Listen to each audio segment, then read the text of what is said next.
ਸਤਿ ਸ਼੍ਰੀ ਅਕਾਲ ਜੀ। ਤੁਸੀਂ ਦੇਖ ਰਹੇ ਹੋ ਡੇਲੀ ਪੋਸਟ ਪੰਜਾਬੀ ਤੇ ਮੈਂ ਹਾਂ ਤੁਹਾਡੇ ਨਾਲ ਸੋਨਾਲੀ ਨੇਗੀ।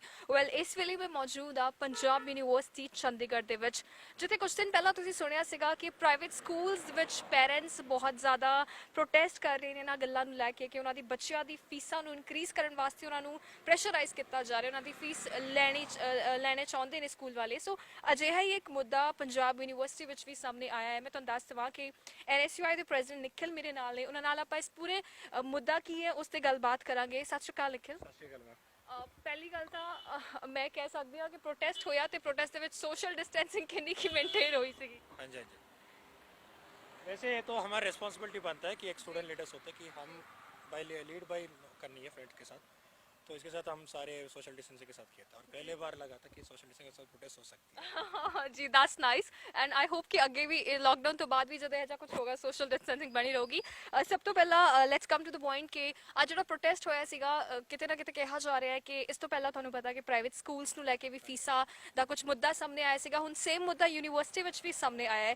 ਸੋ ਕੀ ਸੀ ਪੂਰੀ ਗੱਲਬਾਤ ਐਂਡ ਦੱਸ ਦਈਏ ਕਿ ਸਿੰਡੀਕੇਟ ਦੀ ਮੀਟਿੰਗ ਵੀ ਹੋ ਰਹੀ ਆ, ਅਜਿਹੇ ਵਿੱਚ ਕੀ ਲੱਗਦਾ ਹੈ ਕਿ ਕੀ ਫੈਸਲਾ ਆਵੇਗਾ, ਫੀਸਿਸ ਕਿਤੇ ਤੱਕ ਇਨਕਰੀਜ਼ ਹੋਵੇਗੀ? देखिए मैम, जैसे हमारे फाउंडिंग फादर्स ने जब कंट्री को बनाया था उन्होंने यही कहा था that India should be a welfare state.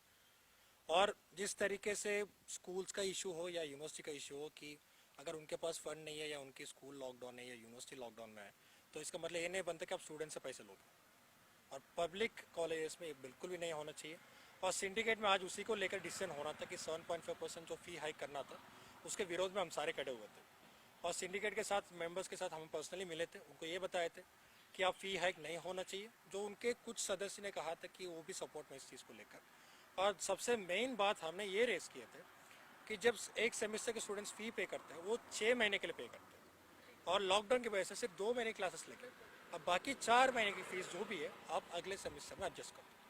Lockdown को चलते किसी के पास काम नहीं रहा था, कोई भी स्टूडेंट पे करने के लायक नहीं है। और यूनिवर्सिटी में आपको कोर्सेस 1 लाख 2 लाख तक भी है, तो वो कोई पे नहीं कर सकते। हमने साफ साफ बोल दिया कि आप एडजस्ट कर दो, उसके हम सपोर्ट में रहेंगे। और इसको लेकर काफ़ी सारे सिंडिकेट मेंबर्स इसके सपोर्ट में है और कोशिश करते कि ये चीज़ हो जाए। और दूसरा सबसे मेन चीज़ ये बताया था कि यूनिवर्सिटी चाहती है कि जुलाई में एग्जाम्स करवाए। अब मुझे ये नहीं पता कि यूनिवर्सिटी इस चीज़ को क्यों इतना ज़्यादा एडमेंट हो गई। वो बात कर रहे हैं कि स्टूडेंट्स की फ्यूचर की बात है। जब IIT बॉम्बे जैसे बड़े बड़े इंस्टीट्यूट कर सकती है तो आप यूनिवर्सिटी क्यों नहीं हो सकती है? और इन्होंने जिस तरीके से गाइडलाइंस भेजा है, हम पहले सोचते थे कि यूनिवर्सिटी इतना टाइम ले रही है तो कुछ अच्छी डिसीजन आएगा, पर जिस तरीके से गाइडलाइन भेजा ऐसा लग रहा है कि रात को उठ के गाइडलाइंस बना दी इन्होंने। ये कहते हैं कि जो भी रेड जोन से आता है उनके एग्जाम देने नहीं देंगे। अरे कुछ चंडीगढ़ रेड जोन में, आधा पंजाब रेड जोन में, तो कौन से स्टूडेंट्स के साथ आप एग्जाम्स करवाना चाहते हो? और अगर स्टूडेंट्स आ भी गए, होम मिनिस्ट्री का गाइडलाइन से, चंडीगढ़ एडमिनिस्ट्रेशन गाइडलाइन से कोई दूसरे स्टेट से आता है उसको 14 डेज क्वारंटाइन होना है। अब कहाँ रोकोगे इतने सारे स्टूडेंट्स को? 7,000 हॉस्टल्स है, उसमें आपको 5,000 स्टूडेंट्स बाहर के स्टेट से आते हैं, जो दूर के स्टेट्स यूपी हो गया, बिहार हो गया, वेस्ट बंगाल हो गया। अब उनको कहाँ रखोगे? अब वो आएंगे भी कैसे? ट्रेन का भी देखना, अगर आप देखो चाहे श्रमिक एक्सप्रेस हो या स्पेशल ट्रेन से, एक एक वो हर एक ट्रेन में कम से 1 कोरोना पॉजिटिव पेशेंट निकल रहा है। हमने उनको साफ साफ बोले ये तो बहुत हजार्डस डिसीजन होगा। अगर आप यूनिवर्सिटी को एक हॉटस्पॉट बनाना चाहते हो तो करवाए एग्जाम। अच्छा, गर्ल्स हॉस्टल में इन्होंने कर दिए थे कि एडमिनिस्ट्रेशन को हैंड ओवर। ठीक है, देश एक पैंडेमिक में चल रहा है, हम सब उस देश के साथ खड़ा होना चाहिए। एडमिनिस्ट्रेशन ने हमसे कहा कि इसे लास्ट रिसोर्ट में यूज़ करेंगे और क्यूर्ड पेशेंट्स को रखेंगे या कोई फॉरेन से नारे आता उनको रखेंगे। एडमिनिस्ट्रेशन ने क्या किया, जो भी बापूधाम कॉलोनी जहाँ पे कम्युनिटी ट्रांसफर हो रही है वहाँ के लोगों का आके यहाँ रखकर बिना टेस्टिंग के, उसमें 3 पॉजिटिव निकल गए। और GH 8 और 9 एक ऐसे हॉस्टल से जहाँ पे आप जो होम मिनिस्ट्री गाइडलाइंस पड़ी है आइसोलेशन सेंटर का वो फुलफिल नहीं करती, कॉमन वॉशरूम है। अब 3 पॉजिटिव पेशेंट्स को वहाँ रखे, भगवान ना करे कि वहाँ और किसी को इन्फेक्ट हो जाए। अब कल लड़कियाँ आएंगे, कम से कम 200 से 300 लड़कियाँ जो उस हॉस्टल्स में रहते फाइनल ईयर के, अब वो आएंगे तो वो कहाँ रहेंगे? अगर आपने सैनिटाइज भी कर दे, क्या गारंटी है कि कहीं पे भी कुछ हो सकता है? अगर आप यूनिवर्सिटी को एक हॉटस्पॉट बनाना चाहते हो, कोई परवाह नहीं है, या आपकी खुद की मोटिव एग्जामिनेशन करवाने से, तो आप इसका बस यही बात है कि इसको हॉटस्पॉट बनाना चाहते हो, देश के हित में कुछ और ही नहीं।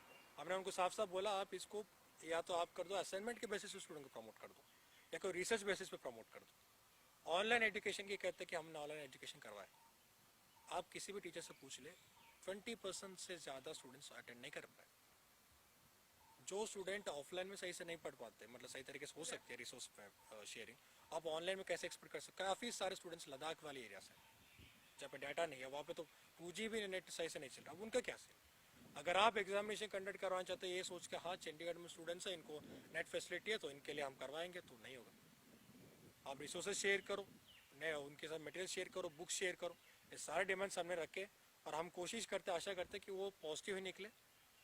तो अगर इन्होंने नहीं सुने फिर हमें भी पता है कि कैसे करना है इनको। ਬਿਲਕੁਲ ਬਿਲਕੁਲ। ਇਸ ਪ੍ਰੋਟੈਸਟ ਦੇ ਰਾਹੀਂ ਮੇਰੇ ਦਿਮਾਗ ਮੇਰੇ ਜ਼ਿਹਨ ਵਿੱਚ ਇੱਕ ਹੋਰ ਸਵਾਲ ਇਹ ਉੱਠਿਆ ਕਿ ਤੁਸੀਂ ਵੀ ਹੌਸਟਲਰ ਹੋ, ਰਾਈਟ? ਤੇ ਜੇ ਮੈਂ ਤੁਹਾਨੂੰ ਪੁੱਛਾਂ ਕਿ ਤੁਸੀਂ ਇੱਥੇ ਹੌਸਟਲ ਦੇ ਵਿੱਚ ਤੁਹਾਨੂੰ ਕਿੰਨੀ ਕੀ ਰਿਸਪੌਂਸਿਬਿਲਿਟੀਜ਼ ਹੈ, ਕਿਉਂਕਿ ਮੋਸਟ ਆਫ ਦ ਸਟੂਡੈਂਟਸ ਨੂੰ ਆਲਰੇਡੀ ਭੇਜ ਦਿੱਤਾ ਗਿਆ, but you are staying here, ਤਾਂ ਤੁਹਾਡੇ ਜਿਹੜੇ ਅਸੀਂ ਸੇਫਟੀ ਦੀ ਗੱਲ ਕਰੀਏ, ਹੌਸਟਲ ਦੇ ਵਿੱਚ ਫੂਡ ਦੀ ਗੱਲ ਕਰੀਏ ਜਾਂ ਫਿਰ ਸੋਸ਼ਲ ਡਿਸਟੈਂਸਿੰਗ ਦੀ ਗੱਲ ਕਰੀਏ, ਦੇयर आर ਲੋਟ ਆਫ ਥਿੰਗਸ, ਉਹ ਤੁਸੀਂ ਕਿਵੇਂ ਮੈਨੇਜ ਕਰ ਰਹੇ ਹੋ? ਜਾਂ ਫਿਰ ਤੁਹਾਡਾ ਯੂਨੀਵਰਸਿਟੀ ਦਾ ਪੂਰਾ ਸਟਾਫ ਜਾਂ ਜਿੰਨੇ ਵੀ ਲੋਕੀ ਹੌਸਟਲ ਵਿੱਚ ਕੰਮ ਕਰ ਰਹੇ ਨੇ ਕਿਵੇਂ ਮੈਨੇਜ ਹੋ ਰਿਹਾ ਹੈ? ਪਹਿਲੀ ਗੱਲ ਤਾਂ ਵੀ ਜਦੋਂ ਇੱਥੇ ਲੋਕਡਾਊਨ ਸਟਾਰਟ ਹੋਇਆ 14 ਜਾਂ 15 ਮਾਰਚ ਤੋਂ ਸਟਾਰਟ ਹੋਇਆ ਸੀਗਾ, ਉਸ ਤੋਂ ਬਾਅਦ ਕੀ ਹੋਇਆ ਵੀ ਇੱਕ ਡਿਸੀਜਨ ਆਇਆ ਗਿਆ ਵੀ ਜਿੰਨੇ ਵੀ ਇੱਥੇ ਮੈਸਾਂ ਨੇ ਹੋਸਟਲ ਮੈਸੇਜ ਉਹ ਬੰਦ ਹੋ ਜਾਣਗੀਆਂ। ਉਸ ਤੋਂ ਬਾਅਦ ਜਦੋਂ ਅਸੀਂ ਅਥਾਰਟੀ ਨਾਲ ਗੱਲ ਕੀਤੀ ਸਾਡੀ ਐਨਐਸਏ ਟੀਮ ਨੇ, ਉਸ ਤੋਂ ਬਾਅਦ ਉਹਨਾਂ ਨੇ ਕਹਿੰਦੇ ਵੀ 2 ਜਾਂ 3 ਅਸੀਂ ਮੈਸ ਖੋਲ ਦਾਂਗੇ।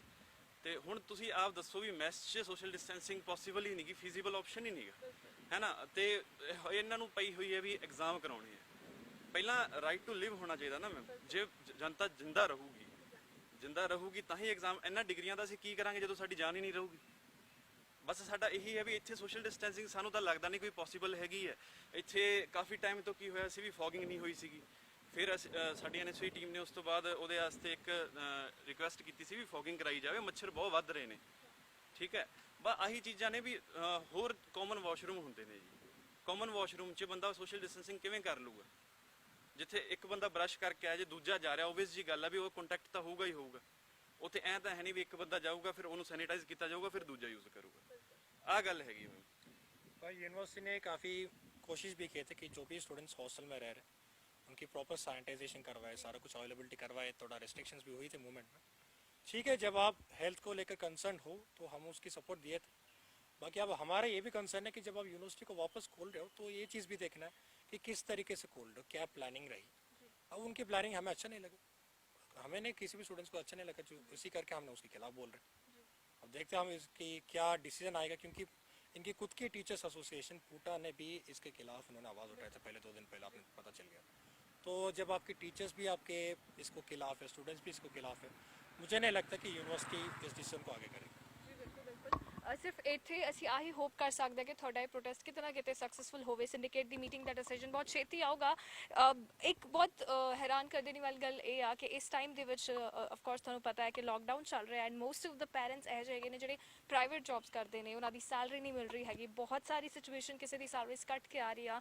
ਲੋਕਡਾਊਨ ਦਾ ਜਿਹੜਾ ਪੂਰਾ ਸਿਨੈਰੀਓ ਆ ਤੁਹਾਡੇ ਸਾਰੇ ਦੇ ਸਾਹਮਣੇ ਆ। ਅਜੇ ਵਿੱਚ ਇਹ ਸਟੂਡੈਂਟਸ ਕਿਤੇ ਨਾ ਕਿਤੇ ਆਪਣੀ ਥਾਂ ਤੇ ਸਹੀ ਵੀ ਆ, ਕਿਉਂਕਿ ਇਹ ਇੱਕ ਦੂਜੀ ਸਟੇਟ ਤੋਂ ਜਾਂ ਫਿਰ ਇੱਥੇ ਪੜ੍ਹਨ ਆਏ ਹੋਏ ਨੇ ਤੇ ਇਹਨਾਂ ਨਾਲ ਇਹੋ ਜਿਹਾ ਕੁਝ ਹੋ ਰਿਹਾ ਹੈ। ਇੱਕ ਤਾਂ ਇੱਕ ਸੋਸ਼ਲ ਡਿਸਟੈਂਸਿੰਗ, ਕਰੋਨਾ, ਲੋਕਡਾਊਨ ਦੇ ਕਰਕੇ ਹਰ ਕੋਈ ਮੈਂਟਲੀ ਜਿਹੜਾ ਟੌਰਚਰ ਹੈਗਾ, ਤੇ ਅਜਿਹੇ ਵਿੱਚ ਜਦ ਇਹੋ ਜਿਹੀਆਂ ਸਿਚੁਏਸ਼ਨ ਸਾਹਮਣੇ ਆਉਂਦੀ ਆ, ਆਈ ਕੈਨ ਅੰਡਰਸਟੈਂਡ ਕਿ what is the state of mind, but ਇਸ time we are just keeping our fingers crossed ਕਿ ਸਿੰਡੀਕੇਟ ਦੀ ਜਿਹੜੀ ਮੀਟਿੰਗ ਆ ਆਫ ਕੋਰਸ ਇਹਨਾਂ ਦੇ ਫੇਵਰ ਦੇ ਵਿੱਚ ਆਵੇ। ਤੇ ਜਾਂਦੇ ਜਾਂਦੇ ਸਿਰਫ ਆਹੀ ਰਿਕੁਐਸਟ ਆ ਤੁਸੀਂ ਸਾਰਿਆਂ ਤੋਂ, ਤੇ ਤੁਸੀਂ ਪਲੀਜ਼ ਆਪ ਦਾ ਖਿਆਲ ਰੱਖੋ। ਕੁਝ ਵੀ ਜ਼ਰੂਰੀ ਕੰਮ ਹੋਵੇ ਤੁਸੀਂ ਉਦੋਂ ਹੀ ਬਾਹਰ ਜਾਓ। ਵੈਸੇ ਵੀ ਅੱਜ 30th ਆਫ ਮਈ ਆ ਤੇ ਦੇਖਦੇ ਆ ਕਿ ਪ੍ਰਸ਼ਾਸਨ ਦਾ ਅੱਗੇ ਵਾਸਤੇ ਲੋਕਡਾਊਨ ਵਧੂਗਾ ਕਿ ਨਹੀਂ। ਇਹ ਡਿਸੀਜਨ ਬਹੁਤ ਛੇਤੀ ਸਾਹਮਣੇ ਆਊਗਾ। ਉਦੋਂ ਤੱਕ ਤੁਸੀਂ ਦੇਖਦੇ ਰਹੋ Daily Post Punjabi. Camera person Anand ਦੇ ਨਾਲ ਸੋਨਾਲੀ ਨੇਗੀ ਸਾਈਨਿੰਗ ਆਫ। ਸਤਿ ਸ਼੍ਰੀ ਅਕਾਲ। ਜੇ ਤੁਸੀਂ ਕੈਨੇਡਾ ਸਟੂਡੈਂਟ ਵੀਜ਼ੇ ਤੇ ਜਾਣਾ ਚਾਹੁੰਦੇ ਹੋ ਪਰ ਆਇਲਸ ਵਿੱਚ ਓਵਰਆਲ ਤਾਂ 6 ਆ ਗਏ, ਇੱਕ ਵਿੱਚ 5.5 ਬੈਂਡ ਕਰਕੇ ਡਰਦੇ ਹੋ, ਜਾਂ ਕੈਨੇਡਾ ਦਾ ਸਟੂਡੈਂਟ ਵੀਜ਼ਾ ਰਿਫਿਊਜ਼ ਕਰਵਾ ਬੈਠੇ ਹੋ, ਜਾਂ ਸਟੱਡੀ ਗੈਪ ਜ਼ਿਆਦਾ ਹੋਣ ਕਰਕੇ ਸੋਚਦੇ ਹੋ ਕਿ ਕਿਤੇ ਰਿਫਿਊਜ਼ਲ ਨਾ ਆ ਜਾਵੇ, ਤੇ ਅੱਜ ਹੀ ਪਿਰਾਮਿਡ ਈ ਸਰਵਿਸਿਜ਼ ਨੂੰ ਮਿਲੋ ਔਰ ਕੈਨੇਡਾ ਜਾਣ ਦੇ ਆਪਣੇ ਸੁਪਨੇ ਨੂੰ ਸਾਕਾਰ ਕਰੋ।